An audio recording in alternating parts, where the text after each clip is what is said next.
Vamos a comenzar a leer el libro de Materialismo Histórico y Método Dialéctico, una recopilación de Martha Harnecker y Maurice Comfort. Notas sobre la edición. La teoría es la experiencia colectiva del movimiento obrero de todos los países. La teoría puede convertirse en una formidable fuerza del movimiento obrero si se elabora en la indisoluble ligazón con la práctica revolucionaria, porque ella, y solo ella, puede dar al movimiento seguridad, capacidad para orientarse y la comprensión de los vínculos internos entre los acontecimientos que se producen en torno a nuestro. Solo ella puede ayudar a la práctica a comprender no solo cómo se mueve y hacia dónde marchan las clases en el momento actual, sino también cómo deben moverse y hacia dónde deben marchar en un futuro próximo. ¿Quién sino Lenin dijo y repitió decenas de veces la conocida tesis de que, sin teoría revolucionaria, no puede haber tampoco movimiento revolucionario? Joseph Stalin. Fundamentos del leninismo. La formación debe ser el pilar fundamental de cualquier organización marxista. La práctica revolucionaria es ciega sin la teoría que lo oriente. Por ello, la formación política representa una tarea permanente y constituye, cuando menos, la mitad del trabajo de toda persona militante. ¿Qué significa ser militante comunista? Ser comunista es enfrentarse a la historia. Es aceptar de manera consciente la tarea de cambiarla. Esta tarea es inmensa. Significa hacerle frente no solo al capitalismo, sino a la comodidad, la costumbre y al miedo. Significa estudio exhaustivo y continuo, lucha ardua, disciplina y trabajo constante. Todo sin ninguna garantía, recompensa o agradecimiento, porque eso no es lo que buscamos. Lo que buscamos es lograr un cambio real, y esto requiere estrategia, organización y estudio. Esta es tu tarea. Esperamos que esta recopilación sea de utilidad para comenzar tus estudios. Elegimos estos textos por su intención didáctica e introductoria, y hacemos la invitación a continuar con el trabajo de formación una vez concluido este libro. Ojalá que nuestro trabajo sea recibido con buena fe y que sea de apoyo para fomentar la discusión y el trabajo revolucionario.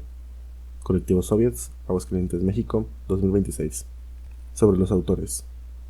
¿Por qué es importante conocer la vida de los revolucionarios que estudiamos? Por varias razones. Primero, saber el contexto del que surgen sus ideas. Toda divulgación es al mismo tiempo una interpretación y, en alguna medida, una simplificación. Los autores y sus obras no son un medio transparente de ideas. Su trabajo está condicionado por su propia posición de clase, por la ideología en la que se mueven y por la lucha de su tiempo. La ideología está en todas partes. No es algo que se pueda dejar atrás simplemente adoptando una actitud crítica o científica. La ideología no es explícita. Es el trasfondo que rodea y estructura nuestras percepciones y acciones. Incluso cuando creemos ser escépticos o críticos, seguimos habitando un espacio ideológico. De ahí, la importancia de conocer el contexto histórico, político y teórico en el que un autor produjo sus ideas. Segundo, los conocemos para reconocer su labor. El conocimiento no cae del cielo, ya digerido y procesado, para que lo entendamos sin necesidad de esforzarnos, y nosotros no vamos a poder alzarnos mágicamente a alcanzarlo, sin antes atravesar por un arduo, laborioso proceso de educación. Aquí es donde radica la importancia de los divulgadores como Harnecker y Comfort. El divulgador es alguien que nos ayuda a dar nuestros primeros pasos, las primeras conexiones entre nuestro entendimiento actual y el conocimiento nuevo que queremos alcanzar. Esas conexiones son las que nos ayudarán a construir los puentes firmes que nos permitirán avanzar en nuestro conocimiento. Pero esos puentes debemos construirlos nosotros, cada uno, con nuestro propio esfuerzo e intelecto. Nadie va a venir a pensar por nosotros. La importancia de las y los divulgadores radica en esto, en que nos ayudan a dar los primeros pasos en nuestra búsqueda de conocimientos. Pero es importante tener en mente que se trata solo de los primeros pasos. Por último, sirve para darnos cuenta de que, al final del día, también son personas como tú y yo. El deber de avanzar la teoría socialista no es algo que solamente le corresponda a los iluminados de la inmortal ciencia del marxismo-leninismo. Nos corresponde a nosotros, y particularmente a ti. Se podría pensar que los grandes personajes como Marx, Engels, Lenin, Mao, etc., habitaron una esfera superior, ajena a los aspectos de una vida cotidiana. Esta percepción es errónea. Nos coloca en una posición de pasividad. Ellos pensaron, nosotros repetimos. Ellos escribieron, nosotros leemos. Si nos atoramos en este paradigma, olvidamos que la teoría es el arma más poderosa de la clase obrera. El desarrollo del marxismo no se detiene con ellos, porque la inmortal ciencia del marxismo-leninismo no es una herencia histórica, sino que nos corresponde avanzarla, aplicarla y divulgarla para construir el mañana. Martha Harnecker. Martha Harnecker nació en Santiago de Chile en 1937. Su juventud estuvo marcada por una militancia en la Acción Católica, que la llevó a estudiar psicología en la Universidad Católica de Chile. Hizo un viaje a Cuba en 1960, donde quedó asombrada por el progreso revolucionario cubano. Al regresar, encontró que sus compañeros de Acción Católica le prohibían divulgar sus experiencias sobre la Revolución cubana. Comenzó entonces a alejarse de sus convicciones religiosas.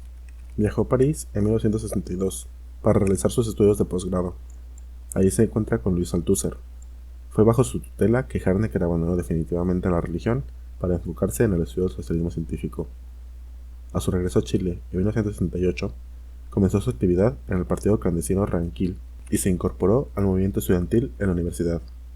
Con la formación de la Unidad Popular, ingresó al Partido Socialista de Chile. El golpe de Estado de 1973 la obligó al exilio hacia Cuba. Allí, se casó con el comandante Manuel Piñeiro. Sus libros, Los conceptos elementales del materialismo histórico y Cuadernos de educación popular, fueron ampliamente utilizados por los partidos comunistas y organizaciones obreras de los países hispanohablantes para la formación de sus militantes durante los años 70 y posteriores. A partir de 1996, fue colaboradora activa de Rebelión, un sitio web y un medio alternativo de información, donde están disponibles sus obras completas. Fue consejera del presidente venezolano Hugo Chávez del 2002 a 2006.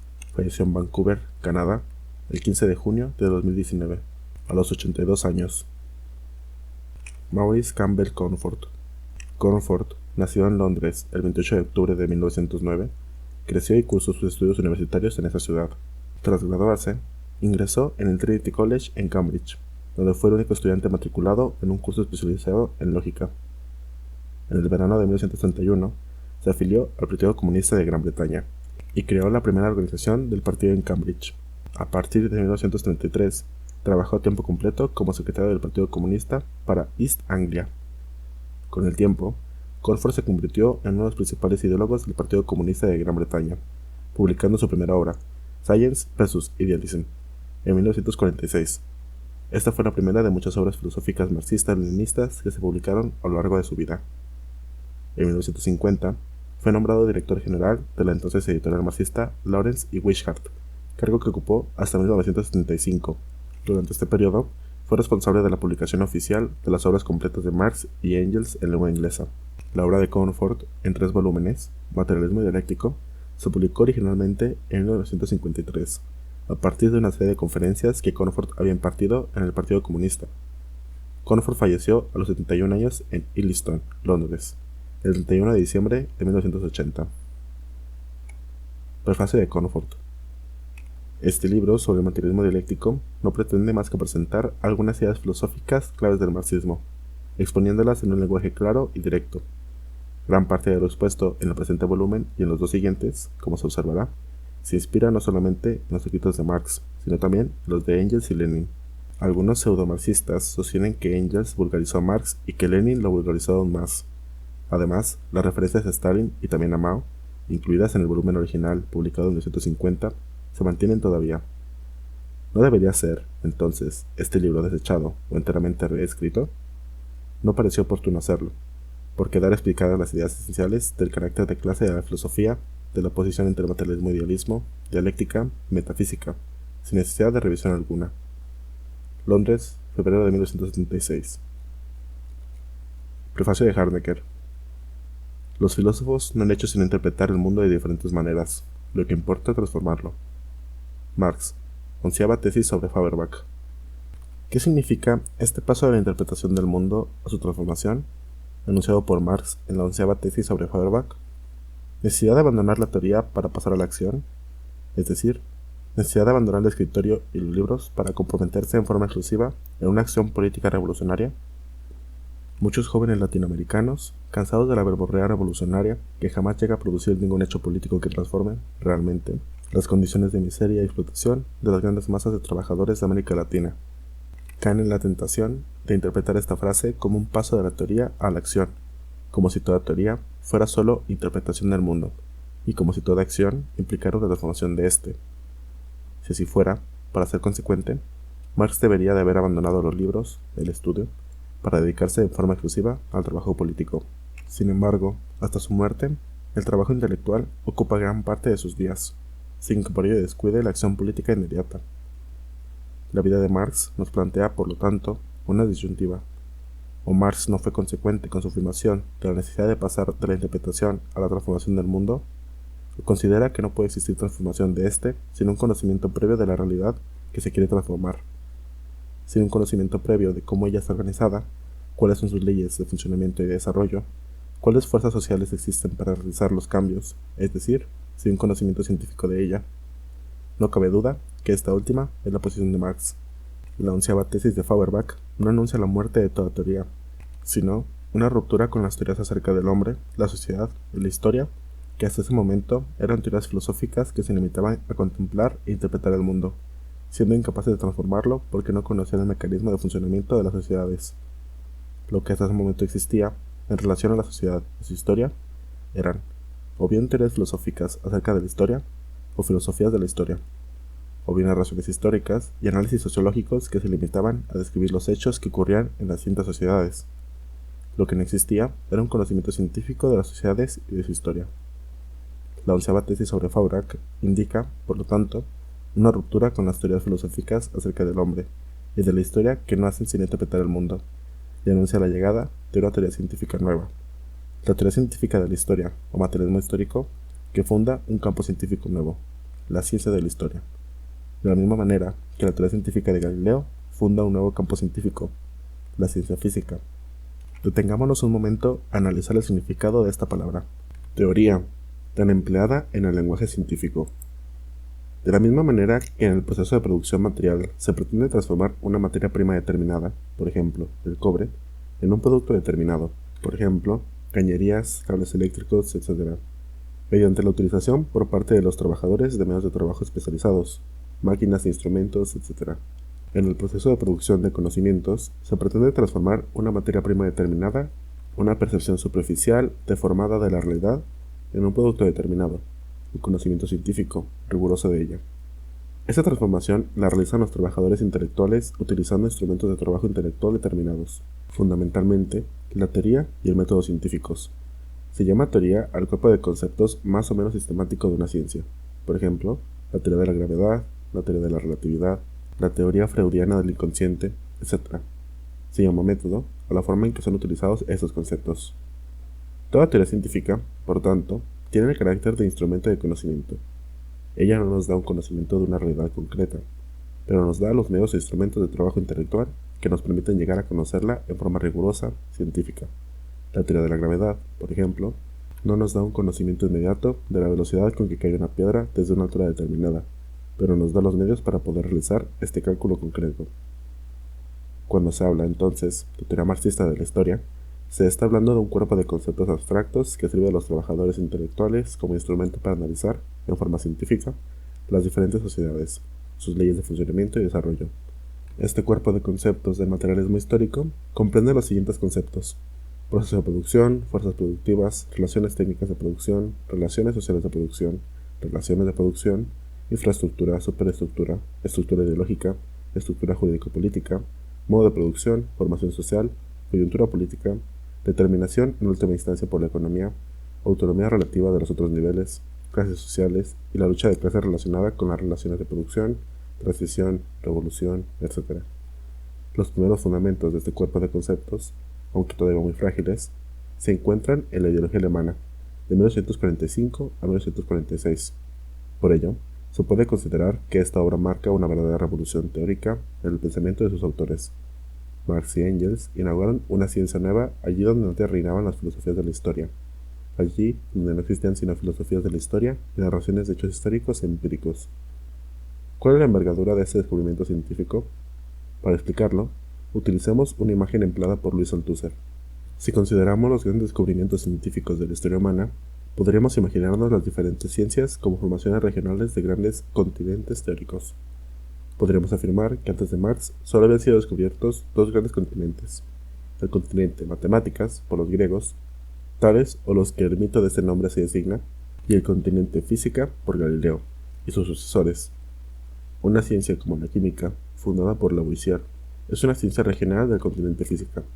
Una ciencia como la biología, al integrarse de la química molecular, entra también en este mismo continente. La lógica, en su forma moderna, entra en el continente matemáticas. Por el contrario, es muy posible que Freud haya descubierto un nuevo continente científico. Si esta metáfora es útil, podría afirmarse que Marx abrió el conocimiento científico un nuevo continente, el continente de la historia. Esta nueva ciencia, fundada por Marx, es una ciencia materialista, como toda ciencia, y por ello, su teoría general tiene el nombre del materialismo histórico. La palabra materialismo indica simplemente la actitud estricta del sabio frente a la realidad de su objeto, que le permite captar, como dirá Engels, la naturaleza sin ninguna visión desde fuera. Pero la expresión materialismo histórico es, sin embargo, algo extraña, ya que las otras ciencias no emplean la palabra materialismo para definirse como tales. No se habla, por ejemplo, del materialismo químico o del materialismo físico. El término materialismo, utilizado por Marx para designar la nueva ciencia de la historia, tiene por objeto establecer una línea de demarcación entre las concepciones idealistas anteriores y la nueva concepción materialista, es decir, científica de la historia. Hasta aquí, hemos hablado del materialismo histórico y de la gran revolución teórica que su aparición provocó. Ahora, debemos preguntarnos, ¿la teoría marxista se reduce al materialismo histórico, es decir, a una teoría científica? No. La teoría marxista está compuesta de una teoría científica, del materialismo histórico y de una filosofía, el materialismo dialéctico. Althusser nos hace ver que existe una correlación manifiesta entre las grandes revoluciones científicas y las grandes revoluciones filosóficas. Basta comparar los hechos mayores de la historia de las ciencias, por una parte, y los hechos mayores de la historia de la filosofía, por la otra. Las grandes revoluciones filosóficas siguen siempre las grandes revoluciones científicas. A las matemáticas griegas sigue la filosofía de Platón. A la constitución de la física de Galileo, la filosofía cartesiana. A la física newtoniana le sigue la filosofía kantiana. A la lógica matemática, la filosofía de Husserl. Y a la ciencia de la historia fundada por Marx, una nueva filosofía, el materialismo dialéctico. Por lo tanto, para que la filosofía surja y se desarrolle, es necesario que existan las ciencias. A ello se debe, tal vez, que no haya existido filosofía antes de Platón. El trastorno que produce en el campo teórico el nacimiento de una nueva ciencia no se hace sentir inmediatamente en el campo de la filosofía. Se necesita un cierto tiempo para que la filosofía sea transformada. Este necesario retardo de la filosofía con respecto a la ciencia es lo que se hace sentir en la filosofía marxista o materialismo dialéctico. Como testigos tenemos los 30 años de silencio filosófico que se sitúan entre las tesis de Feuerbach y el anti-Düring, y ciertos largos titubeos posteriores, y aún hoy se continúa marcando el paso. Por otra parte, debido a la íntima relación que existe entre descubrimientos científicos y transformaciones filosóficas, es en los análisis científicos más acabados de Marx y Engels, especialmente en el Capital, donde podemos encontrar los elementos teóricos más avanzados para elaborar la filosofía marxista. Lenin decía, de una forma muy justa, que era en el Capital donde debía buscarse la dialéctica materialista, es decir, la filosofía marxista. La teoría marxista está formada, por lo tanto, por una teoría científica de la historia o materialismo histórico, y por la teoría filosófica, que corresponde a esta revolución en el campo de las ciencias, el materialismo dialéctico.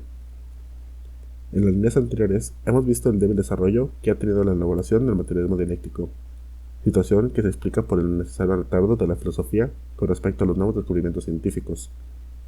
Veamos ahora cuál es el nivel de elaboración en que se encuentra el cuerpo de conceptos que constituye la teoría general del materialismo histórico. Este cuerpo de conceptos no fue desarrollado nunca en forma sistemática por Marx y Engels. Fue, sin embargo, empleado con gran éxito por estos autores para analizar el sistema de producción capitalista, permitiéndole lograr un profundo conocimiento de él. A través de El Capital, el proletariado internacional pudo conocer las razones de su miseria y los medios para acabar con ella de manera revolucionaria. Los prodigiosos descubrimientos de Marx y Engels permitieron a las masas obreras dar una orientación correcta a sus luchas. El sistema capitalista había sido puesto al desnudo. Se analizaban las condiciones de su nacimiento, de su desarrollo y de su destrucción. Se señalaba así cuáles eran las condiciones objetivas de la revolución. La época de las utopías había terminado. Este cuerpo de conceptos, que no fue desarrollado en forma sistemática por sus creadores, ha sido elaborado en forma desigual por sus sucesores. Los conceptos pertenecientes a la infraestructura, por ejemplo, han sido mejor elaborados que los pertenecientes a la superestructura. Esto no se debe a un azar, sino al hecho de que estos son los conceptos utilizados más frecuentemente por Marx en el análisis de la estructura económica del modo de producción capitalista. Estudiando la forma en que Marx los emplea en el Capital, se ha podido llegar a una elaboración más sistemática de ellos, aunque todavía insuficiente en muchos aspectos. La mayor parte de los otros conceptos permanece, por el contrario, en estado de conceptos prácticos. Más que procurar un conocimiento, indican las líneas generales que deben guiar la investigación. El estado actual de la teoría del materialismo histórico es, por lo tanto, más o menos la siguiente. 1. teoría científica del aspecto económico, del modo de producción capitalista premonopolista, y algunos elementos para comprender la etapa del capitalismo monopolista. 2. Ausencia de una teoría científica acabada de la estructura ideológica y jurídico-política del modo de producción capitalista. 3. Ausencia de un estudio científico de otros modos de producción, esclavista, feudal, etc. 4. Algunos elementos de una teoría general de la transición de un modo de producción a otro, sobre todo elementos para pensar la transición del modo de producción capitalista al modo de producción socialista, la dictadura del proletariado, la no correspondencia entre las relaciones de propiedad y de apropiación real, etc. 5. Primeros elementos para una teoría científica de las clases sociales, sobre todo de las clases sociales bajo el sistema capitalista de producción. 6. Elementos para un análisis de la coyuntura política, teoría del eslabón más débil de Lenin, sistema de contradicciones en Mao Zedong. Ahora bien, el estado poco desarrollado de muchos aspectos de la teoría marxista no debe descorazonarnos, sino que, por el contrario, debe impulsarnos a un estudio profundo y crítico de todo lo que existe, y a una elaboración de los conceptos generales que son urgentes para el análisis de nuestras sociedades. Además, no debemos olvidar que los revolucionarios rusos, chinos, vietnamitas, cubanos, etc., no esperaron que la teoría marxista estuviera completamente desarrollada para comprometerse en la lucha revolucionaria. Y por último, ha sido lo aprendido en la lucha misma lo que ha ayudado a desarrollar la teoría. Tampoco debemos olvidar que la teoría marxista es solo uno de los aspectos de la formación teórica de un militante revolucionario. Si se nos pidiera señalar cuáles deben ser las grandes líneas de una formación de este tipo, diríamos que el primer aspecto de la formación de un militante revolucionario es el estudio de la teoría marxista. La teoría nos muestra que es la unión de la teoría marxista y el movimiento obrero las que dio a los hombres de nuestro tiempo la posibilidad de transformar el mundo, de hacer la revolución. Pero aunque la teoría marxista es fundamental para la constitución de un movimiento revolucionario serio, que pase del romanticismo y del voluntarismo revolucionario a una etapa de realismo y de preparación efectiva para la acción, ella, por sí sola, no basta. Permanecer en esta etapa es, como dice Mao Zedong, contemplar la fecha sin usarla jamás, o repetir el disco, olvidando que nuestro deber es aprender lo nuevo, crear lo nuevo. El segundo aspecto que no debe olvidarse en la formación de un militante revolucionario es la aplicación creadora de la teoría marxista a la realidad concreta de su país. No existen revoluciones en general, solo existen revoluciones particulares, adaptadas a la situación de cada país. Es necesario combatir el estudio que se hace frecuentemente del marxismo, no en función de las necesidades prácticas de la revolución, sino simplemente para adquirir un nuevo conocimiento. Es necesario ligar la verdad universal del marxismo a la práctica concreta de nuestros movimientos revolucionarios. Es necesario estudiar la historia de nuestros países, conocer las características específicas de nuestras formaciones sociales, estudiar lo que define a nuestra estructura económica, la forma en que se combinan las diferentes relaciones de producción, cuál es la relación que domina, dónde está el punto fuerte y el punto débil de esta estructura, estudiar la estructura ideológica, las ideas que dominan en las masas, estudiar la estructura del poder, las contradicciones internas de este poder, etc. Este estudio de nuestras formaciones sociales concretas debe realizarse recogiendo el mayor número de datos acerca de esta realidad, criticándolos a la luz de los principios generales del marxismo, para poder obtener conclusiones correctas. El tercer aspecto de la formación de un militante revolucionario es el estudio de la coyuntura política de su país y a nivel mundial. No basta conocer la historia de un país, conocer su etapa actual de desarrollo, es necesario pasar a un nivel más concreto, al estudio del momento actual de la lucha de clases en este país y a nivel mundial, es decir, al estudio de la coyuntura política. Es fundamental determinar cuáles son los amigos y los enemigos de la revolución en cada etapa de su desarrollo, poder determinar el poder económico, político, militante y cultural de cada uno de los grupos que se enfrentan, etc. Para evitar el teoricismo ineficaz y el practicismo sin sentido, es necesario que todo militante revolucionario llegue a formarse de una manera más o menos profunda en los tres aspectos que hemos señalado. Ahora bien, el objetivo de este libro es ayudar a conocer la teoría marxista-leninista. El estudio de la realidad concreta de cada país es una tarea propia de cada movimiento revolucionario. Nuestro trabajo se limita, por lo tanto, a presentar en una forma pedagógica, pero a la vez rigurosa, los principales conceptos de la teoría general del materialismo histórico. Estos conceptos han sido enunciados por Marx, Engels y Lenin, y han sido utilizados por ellos en el estudio de realidades concretas, pero, sin embargo, ellos nunca desarrollaron de forma sistemática estos conceptos. Este libro pretende detenerse en estos conceptos haciendo un estudio crítico de ellos, es decir, buscando más allá de las palabras el pensamiento profundo de sus autores, lo que permitirá escapar al dogmatismo y aplicar claramente estos conceptos en el análisis de nuestras realidades concretas. Este estudio crítico de los principales conceptos del materialismo histórico tratando de incorporar las más recientes investigaciones acerca de ellos, es lo que diferencia el contenido de este libro del contenido de los diferentes manuales del marxismo que conocemos hasta ahora. Para cumplir nuestro objetivo, nos hemos visto obligados a comenzar por los conceptos más complejos. Hemos empezado por el concepto de producción, ya que es el concepto base de la teoría marxista. Es la producción de bienes materiales lo que servirá de hilo conductor para explicar los otros aspectos de la sociedad. Luego, hemos estudiado los conceptos de relaciones de producción, fuerzas productivas, estructura económica, infraestructura y superestructura, estructura ideológica, estructura jurídico-política, modos de producción, formación social, cultura política, transición. Todos estos conceptos, que son fundamentales para el estudio científico de la estructura social, son estudiados en la primera parte de este libro. Luego viene una segunda parte, que estudia los efectos de la estructura social sobre los individuos que la habitan y la acción que ellos pueden ejercer sobre esta estructura. Las clases sociales y la lucha de clases, por último, la tercera parte, se refiere a la teoría marxista de la historia y nos da una visión del conjunto del aporte de Marx y de Engels sobre este punto. Lo normal, aparentemente, hubiera sido empezar por esta visión del conjunto, como lo hacen todos los manuales. Sin embargo, para formular esta visión de conjunto en forma científica y comprensible para el lector, es necesario recorrer el arduo camino del estudio sistemático y riguroso de los conceptos anteriores. Si se quiere tener una visión rápida del marxismo, recomendamos leer, antes de iniciar el estudio del capítulo 1, el texto de Stalin acerca del materialismo histórico. Sería conveniente que, al finalizar este libro, volviera a leer el mismo texto, esta vez en forma crítica. Recomendemos aquí lo que Marx escribía a la Charte el 18 de marzo de 1872. Querido ciudadano, aplaudo su idea de publicar las traducciones de Das Kapital por entregas periódicas. En esta forma, la obra será accesible para la clase obrera, y para mí, esta consideración está por sobre cualquier otra. Este es el lado bueno de la medalla, pero aquí el reverso. El método que yo he empleado, y que todavía no he aplicado a las materias económicas, hace bastante ardua la lectura de los primeros capítulos, y es de temer que el público francés, siempre impaciente por concluir, habiendo de conocer la relación de los principios generales por las cuestiones inmediatas que los apasionan, se desanime por no haber podido avanzar desde el comienzo. Esta es una desventaja contra la que nada puedo como no sea advertir y precaver a los lectores preocupados de la verdad. No hay vía regia para la ciencia, y solo pueden llegar a sus cumbres luminosas aquellos que no temen fatigarse escalando sus escarpados senderos. Reciba usted, querido ciudadano, la seguridad de mi afectuosa estimación. Karl Marx. Ahora bien, el desigual desarrollo ya señalado de los conceptos de la teoría del materialismo histórico se refleja en el contenido de los diversos capítulos. Algunos alcanzan un desarrollo bastante riguroso y científico de los conceptos, otros se limitan casi a plantear problemas. Nuestra intención ha sido hacer sentir al lector esta situación de desarrollo desigual.